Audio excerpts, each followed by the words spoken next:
Both of them were standing in their balcony, spending their happy moments and remembering their beautiful past. Suddenly, at that moment, both of them saw something black coming out of the mists. उनके घर के आसपास वो जो पूरी धुंध फैली हुई थी, उसमें से एक ब्लैक फिगर जो है वो दिखाई दे रहा था. ऑब्वियसली अंधेरा था, धुंध थी, तो वो ब्लैकिश दिखाई दे रहा था. एक ब्लैक फिगर जो है वो धीरे धीरे बाहर की तरफ मतलब निकलता हुआ आ रहा था वहां से. ऐसा लग रहा था as if the figure is moving towards their home and it was a man. वो समझ में आ रहा था कि कोई आदमी है. He was flung up out of the ocean, flung it seemed to his feet by a breaker. ऐसा लग रहा था जैसे समुद्र ने उसको लिटरली फेंका हो बाहर. लहरों के साथ में वो बह के आया हो, जैसे तैसे पूरा वो जो उसकी सिचुएशन, उसका फिगर जो दूर से दिख रहा था, ऐसा लग रहा था लहरों के साथ बह के बाहर आया हो. और वो लड़खड़ाया हुआ सा चल रहा था, जैसे तैसे पैरों पर चलने की कोशिश कर रहा था. He staggered a few steps, his body outlined against the mist. वो थोड़े बहुत लड़खड़ाते हुए कदम आगे बढ़ाए उसने, और वो मिस्ट में से, उस धुंध में से उसकी बॉडी की आउटलाइन दिख रही थी. पूरा फिगर नहीं दिख रहा था, बॉडी की आउटलाइन दिख रही थी. His arms above his head, उसके हाथ एज इफ उसके सिर के ऊपर वेव कर रहे हो, किसी को हेल्प के लिए बुला रहे हो, ऐसे दिखाई दे रहे थे. और सिर्फ एक आउटलाइनिंग फिगर दिख रहा था, ठीक से कुछ दिखाई नहीं दे रहा था. Then the curled mist hid him again, और फिर वो उसी धुंध में दोबारा कहीं खो गया वापस. तो एक ऐसा उन्होंने जस्ट एक फिगर देखा, और उस फिगर को देखकर वो दोनों हस्बैंड वाइफ थोड़े से शॉक हो गए, डर गए. Who is that? Hannah cried. She dropped Sadao's arm and they both lean. एकदम से उन्होंने देखा तो भी हैना ने सडाव का हाथ पकड़ रखा था. She was shocked. उसने उसका हाथ छोड़ा और वो झुक के दोनों देखने लगे कि वो क्या था. व्हाट वाज दैट और हु इज दैट? वो लोग शॉकिंगली देखते हैं एक दूसरे की तरफ. हैना पूछती है वो कौन है, और वो जो रेलिंग रहती है उनके घर के वरांडा या बालकनी की, उस पर थोड़ा सा झुक के देखने की कोशिश करते हैं कि कौन है, क्या है. Now they saw him again, और वो उस फिगर को फिर से देखते हैं. अब वो आदमी जो है वो अपने घुटनों के बल चलने लगा था, और जैसे खुद को घसीट रहा हो, क्रॉल कर रहा हो. जैसे छोटे बच्चे नहीं घुटने घुटने चलते हैं, वैसे ही वो घुटने घुटने चल रहा था. तो इट प्रूव्ड समवेयर, वो देख के लग रहा था कि वो बुरी तरह से घायल है, उसको बहुत सारे वुंड्स लगे हुए, बहुत सारे चोट लगी हुई. ऐसा लग रहा था कि वो बहुत बुरी तरह से घायल है, कि वो अपने पैरों पर चल भी नहीं पा रहा था. Then they saw him fall on his face and lie there. फिर उनको दिखाई दिया कि वो अपने मुंह के बल गिरा और उसके बाद वहीं पड़ा रहा, मतलब वो अनकॉन्शियस हो गया. उसके हाथ पैरों में इतनी भी जान नहीं बची थी कि वो खड़ा होके या घसीट के भी खुद को आगे बढ़ा सके. A fisherman perhaps. सडाव को लगा कि कोई मछुआरा होगा, कोई फिशरमैन होगा, अपनी नाव के साथ बह गया होगा, समुद्र में तेज लहर उठी होगी तो, और वो बहते बहते यहाँ तक आ गया होगा. और वो लोग दोनों फटाफट सीढ़ियों से नीचे उतर के दौड़ते हैं और उसके वहां पीछे जाके देखने की कोशिश करते हैं कि वो कौन है या क्या है. हैना भी सडाव के पीछे पीछे आती है. उसकी किमोनो की जो बड़ी बड़ी व्हाइट स्लीव्स थी, they are flinging outside, they are flying. A mile or two away on either side there were fishing villages, but here was only the bare and lonely coast, dangerous with rocks. मतलब उनके घर से तकरीबन 1 मील दूर कुछ fisherman के, कुछ मछुआरों के विलेजेस हैं, लेकिन उनके घर के आसपास या उधर उन आइलैंड्स पे तो पूरे सिर्फ और सिर्फ बेयर और लोनली कोस्ट है, अंधेरा अकेला कोस्ट ही है और कुछ भी नहीं है, और पूरा डेंजरस रॉक से भरा हुआ है. तो the Surf beyond the beach was spiked with rocks. वो जो सर्फिंग एरिया था जो बीचेस के बियॉन्ड था, वो पूरी तरह से रॉकी था और बड़े बड़े रॉक्स थे वहां पर, और उसकी वजह से वो काफी डरावना भी था एरिया. वो आदमी जो था शायद कहीं ना कहीं वो मैनेज कर पाया होगा कि वो रॉक्स को क्लाइंब करके आए और अपने आप को बचाने की कोशिश करे, बट बचा नहीं पाए और लहरों से बहता हुआ इधर तक आ गया. They saw when they came toward him that indeed it was so. The sand on the side of him had already a stain of red soaking through. जब वो जैसे जैसे उसके पास आते गए वैसे वैसे वो लोग देखते गए, तो उनको पता चलता गया कि हाँ शायद इसको बहुत सारी चोटें लगी हैं, क्योंकि जो फेस के या चेहरे के बल वो गिरा था, तो एक साइड का चेहरा उसका सैंड में धंसा हुआ था, एक तरफ का ऊपर था. तो जो ऊपर था उसमें उनको क्लियरली दिख रहा था कि वो जो मिट्टी लगी वो लाल लाल हो रही है, और ऑब्वियसली रेड ब्लड की वजह से थी. सडाव एकदम से देख के बोलता है ही इज वुंडेड, इसको चोट लगी है. और उन्होंने फटाफट चोट जल्दी मच चाहिए। अब since he was a professional doctor और जब पता चल गया दूर से कि उसको चोट लगी है तो वो दौड़ते हुए जल्दी से उसके पास जाते हैं। वो ले motionless, his face in the sand. वो आदमी बिल्कुल मोशनलेस पड़ा था, उसके हाथ पैर बिल्कुल नहीं चल रहे थे और उसका चेहरा जो था वो पूरा बालू रेती में धंसा हुआ था। एक पुरानी कैप थी जो उसके सिर पर लगी हुई थी, वो भी पूरी तरह से सी वाटर से मिक्स्ड अप थी या सोक्ड थी, पूरी वो पानी में भीगी हुई कैप थी और वो पूरे भीगे हुए कपड़ों में था। उसके कपड़े पूरे भीग चुके थे, कैप पूरी भीग चुकी थी। सडाव रुक गया, हैना उसके साइड पे खड़ी थी और उन्होंने जैसे ही वो आदमी को पलटाया, वो मुंह के बल गिरा था ना, तो उसको पलटा के उसको सीधा किया और उन्होंने जब उसका चेहरा देखा so they were shocked because he was a white man. White man मतलब वो एक अमेरिकन था, वो इंग्लिश भी हो सकता था, अमेरिकन भी हो सकता था, and this was a shock for both of them. Good afternoon, students. In our last class, we had reached till the point where both the husband and wife, Hannah and Sadao, had discovered that the man who was washed away ashore to the shore or towards the beach was actually a white man. Now let's continue further. Hannah whispered, she said white man, and yes, it was a white man. When they turned him, he was wearing a wet cap. You remember? वो जो cap पूरी भीग गई थी. That wet cap fall down and his golden yellow hairs were open to them and they were probably long as if they had not been cut from many days. So his golden yellowish hair and then his skin tone and everything, they made it realize that yes, he was a white man and he was having a very rough beard, a very big goldenish rough beard, and it seemed as if he had been tortured for many days. उसको बहुत दिनों से torture किया जा रहा था, बहुत बड़ी बड़ी दाढ़ियां हो रही थी उसकी गोल्डन कलर की और बहुत लंबे लंबे बाल हो रहे थे, एज इफ उसको बहुत दिन से टॉर्चर किया जा रहा था और कोई प्रॉपर ट्रीटमेंट नहीं मिल रहा था। और वो अनकॉन्शियस था उस समय और उसको कुछ भी ये नहीं पता था कि ये जो दो लोग हैं वो उसके लिए क्या कर रहे हैं। वो पूरी तरह से अनकॉन्शियस था, पूरी तरह से बेहोश था, उसे उस समय कुछ भी पता नहीं था। फिर सडाव को पहले तो व्हाइट मैन देख के वो थोड़ा सा कंफ्यूज हो गया, फिर उसको याद आया, since he was a doctor, उसे याद आया कि मैंने कहीं ब्लड देखा था इसकी बॉडी पे, तो चोट कहीं ना कहीं तो लगी होगी, तो वो चोट ढूंढने लगा। ही वॉज अ प्रोफेशनल सर्जन, उसकी फिंगर्स बड़ी ही एक्सपर्ट थी, तो वो अपनी एक्सपर्ट फिंगर से उसकी पूरी बॉडी पे टच करके चोट ढूंढने लगा और जैसे ही जहां से उसे फ्रेश ब्लड फ्लो करता हुआ दिखा, वो समझ गया कि वो जख्म जो है वो वही है। On the right side of his lower back, lower back जो थी उसकी बैक का जो लोअर पोर्शन था उसके राइट साइड पर सडाव को एक गन का वुंड दिखा, एक गोली का वुंड दिखा। Sadao saw that gun wound had reopened. अब मतलब कहीं उसको कोई गोली की चोट लगी होगी, कोई गोली लगी होगी, उस जख्म को बंद कर दिया गया होगा, भर दिया गया होगा या फिर जैसे तैसे उसको ट्रीट किया होगा, लेकिन पत्थरों से टकराने की वजह से वो जख्म अभी ताजा था, पूरी तरह से भरा नहीं था, तो वो जख्म जो था वो फिर खुल गया और उसकी वजह से उसमें से जो है वो बहुत सारा ब्लड ऊज आउट हो रहा था और वो गन शॉट की वजह से उसके आसपास की जो पूरी स्किन थी, फ्लैश वो पूरी ब्लैक एंड अप हो गई थी। Sometimes not many days ago the man had been shot and had not been tended. कुछ दिन पहले, मतलब ज्यादा दिन नहीं हुए थे, अभी वो फ्रेश चोट थी और ऐसा लग रहा था कि कुछ दिन पहले उसको किसी ने गोली मारी और प्रॉपर ट्रीटमेंट उसको ठीक से नहीं मिला है, तो इस वजह से वो जख्म था वो फिर खुल गया है। And it was bad chance that the rock had struck the wood, और वो उसका बैड लक था कि वो पत्थरों से भी जाकर अपनी उसी जगह टकराया जहां उसको वो गोली की चोट लगी थी। और वो रॉक्स पे जो आइलैंड के पत्थर थे, जो समुद्र में पत्थर थे, उस सी में पत्थरों से टकराने की वजह से उसका वो जख्म और खुल गया था और बिल्कुल एक्सपोज हो गया था, तो उसमें से कंटिन्यूसली ब्लड फ्लो आउट हो रहा था। तो हैना एक बहुत ही सोलेमन सी, बहुत ही सॉफ्ट सी वॉइस में बोलती है, oh how he is bleeding, कितना खून बह रहा है इसका। The mist screened them now completely and at this time of day no one came by.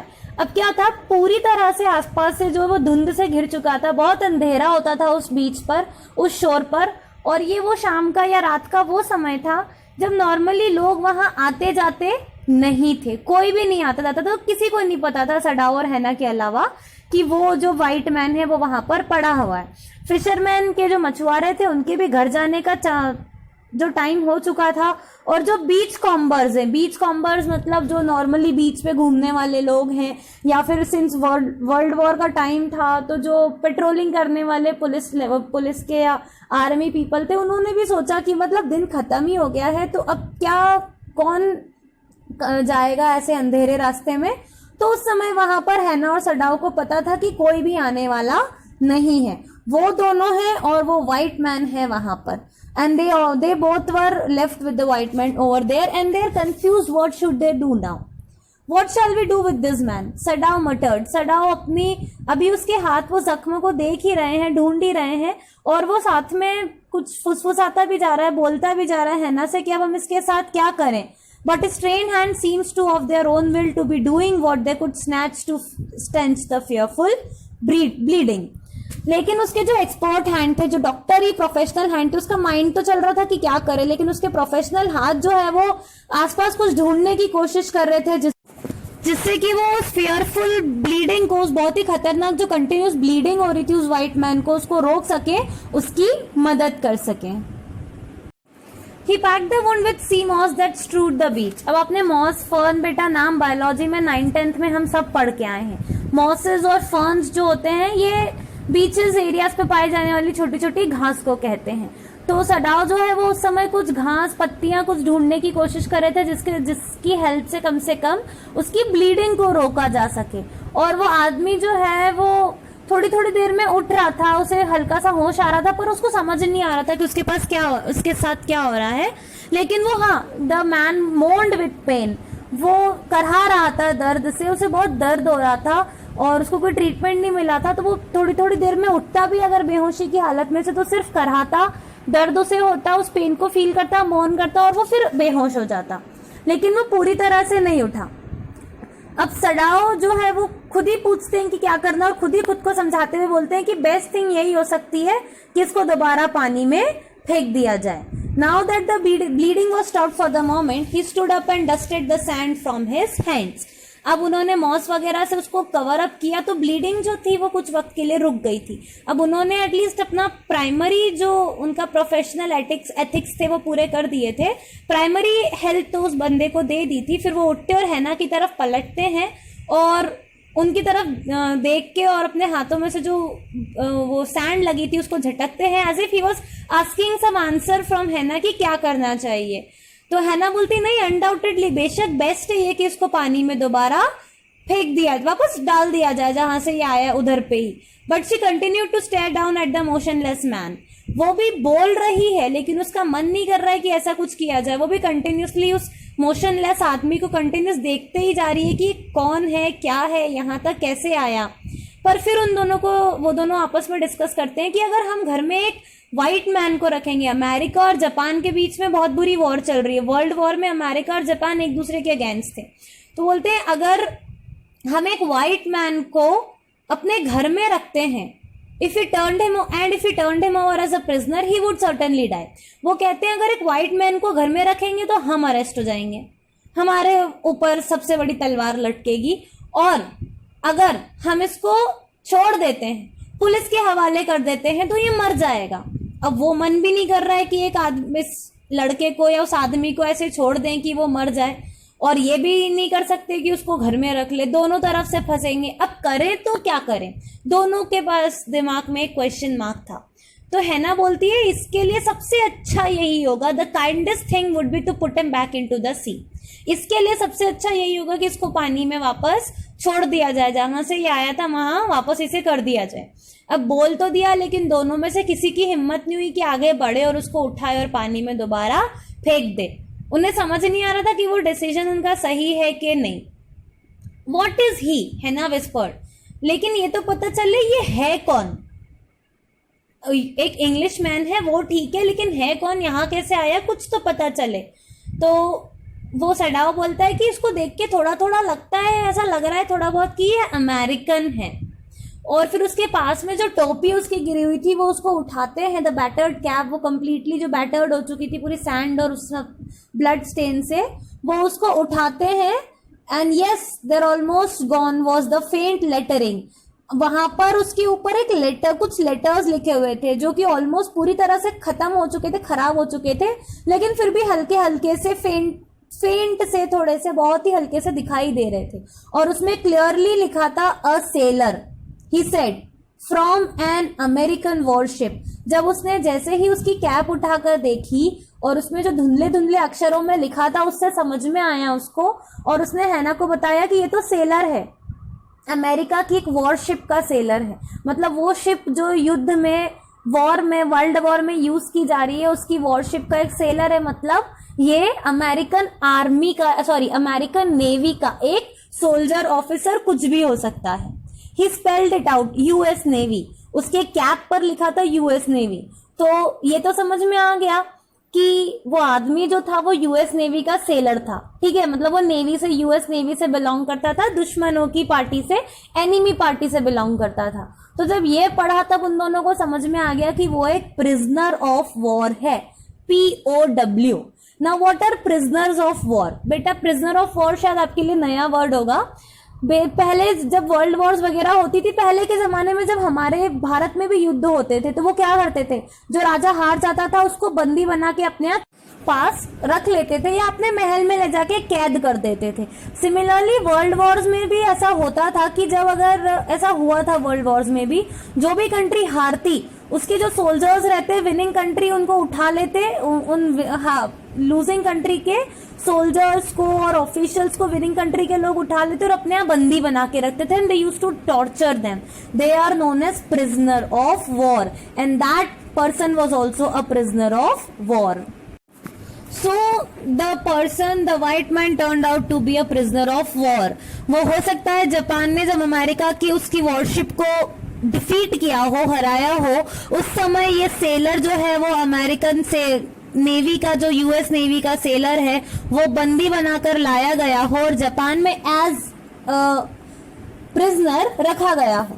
तो हैना बोलती है ही हैज एस्केप्ड, क्या ये वहां से भागकर आया है और इसीलिए इतने जख्म है इसकी बॉडी पर, इसको भागने में बहुत तकलीफ हुई होगी या बहुत मुश्किल से वहां से भागकर आया होगा, जब इसको बंदी बनाया होगा तब ये वुंड्स लगे होंगे, तो इसीलिए इन द बैक सडाव अग्रीड, बोले हाँ इसको बैक में बहुत स्ट्रॉन्ग चोटें, हो सकता है कि ये ऐसे भागकर आया हो इसलिए हो।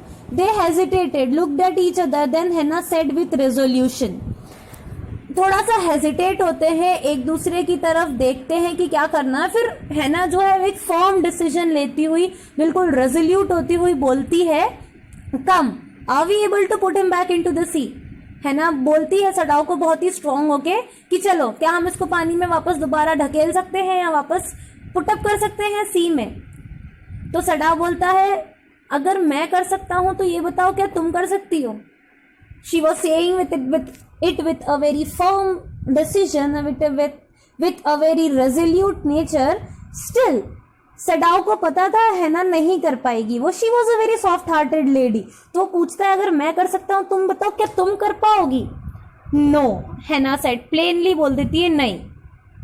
But if you can do it alone, बोले अगर तुम अकेले ये कर सकते हो तो सडाओ फिर हेजिटेट हुआ कि यार क्या कुछ समझ नहीं आ रहा है, व्हाट शुड वी डू।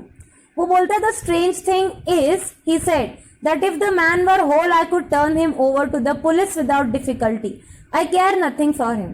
अब क्या हुआ, कहीं ना कहीं उसकी वो प्रोफेशनल इंस्टिंक्ट्स आड़े आ गए। अब वो बोलता है कि सबसे अजीब बात तो ये है कि अगर ये पूरा हट्टा कट्टा अच्छा खासा आदमी होता तो मैं इसको बेझिझक बिना किसी टेंशन के पुलिस के हवाले कर देता, मुझे इससे कोई मतलब नहीं है। लेकिन प्रॉब्लम तो ये है, बोले ये हमारा एनिमी है, मैं इसको 1 मिनट में पुलिस के हवाले कर देता, सारे अमेरिकन मेरे एनिमी हैं और ये भी सिर्फ उन्हीं में से एक कॉमन फेलो है। और बोले इसकी शक्ल देखो कैसी फूलिश सी बेवकूफों सी शक्ल लग रही है, मैं इसको बिल्कुल पुलिस के हवाले कर देता।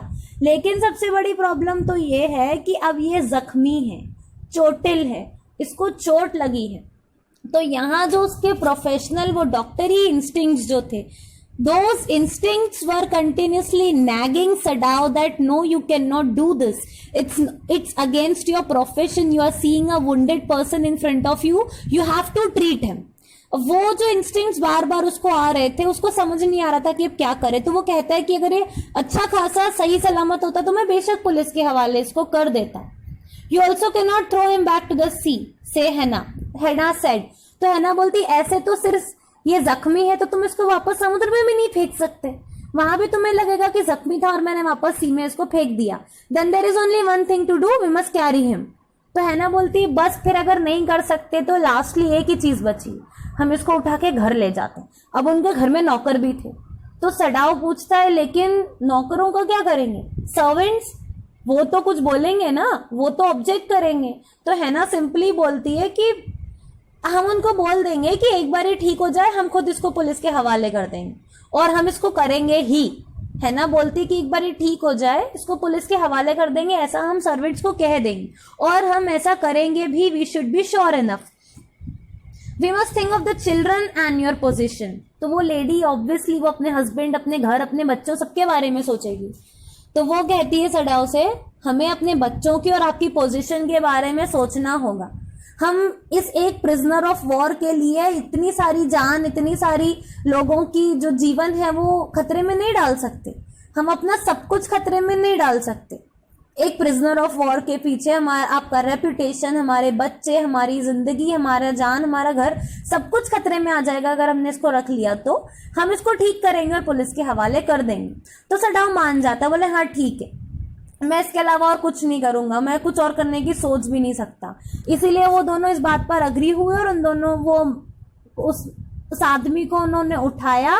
बहुत हल्का था, लाइक फाउल, बहुत ही हल्का, ऐसे बहुत दिन से कुछ खाया पिया नहीं हो, बहुत ही हल्का फुल्का आदमी था वो, बहुत दिनों से कुछ खाया नहीं हो, तो पूरी तरह से वो बिल्कुल स्केलेटन जैसा हो गया था, पूरा इतना दुबला पतला वो हो गया था। So his arms were hanging, they carried him up the steps and into the side door of the house. वो उसको सीढ़ियों से उठाते हुए ऊपर लेके गए और अपने घर में लेके गए। घर में ले जाकर उन्होंने उसको पैसेज से होते हुए वो एक एम्प्टी बेडरूम जो था उसकी तरफ ले गए। नीचे की तरफ एक एम्प्टी बेडरूम था, उस एम्प्टी बेडरूम में ले गए, वहां पर उसको ले जाकर उन्होंने लिटा दिया।